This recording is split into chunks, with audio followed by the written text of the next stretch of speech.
गईली पड़ोसी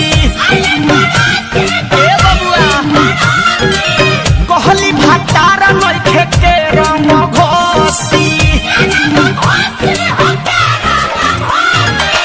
रंग खेले खातिर बोलैली पड़ोसी कहली भटार नइखे के रंग घोसी रहली अकेले घर में ढुक गईली हो रहली अकेले घर में ढुक गईली हम डाले लगनी उता झुक गईली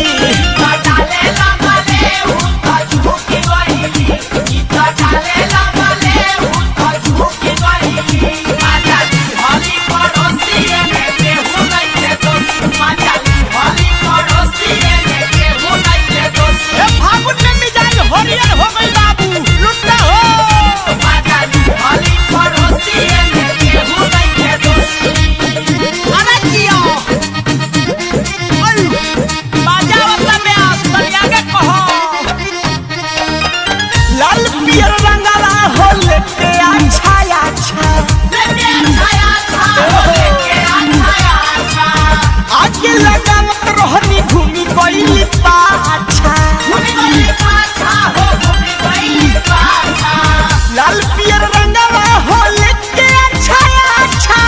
आगे लगावत रही घूमी गईली पाछा धैनी त जगह है परुकी गईली ये हो धैनी त जगह है परुकी गईली हम डाले लगनी उता झुकी गईली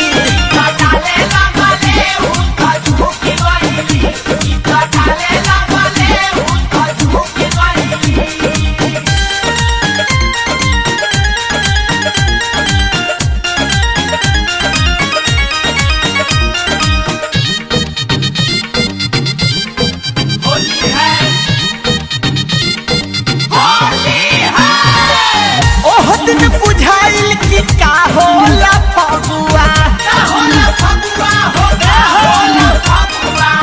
कहली कि गोलू हो लगबो तू लगुआ ओह दिन बुझाइल कि का होला फगुआ कहली कि गोलू हो लगबो तू लगुआ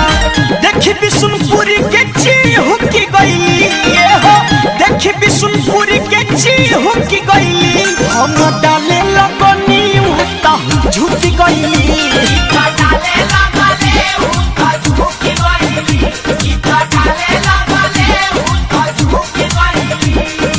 तय में ढेर मजा के कराई रंग खेले खातिर बोलैली पड़ोसी कहली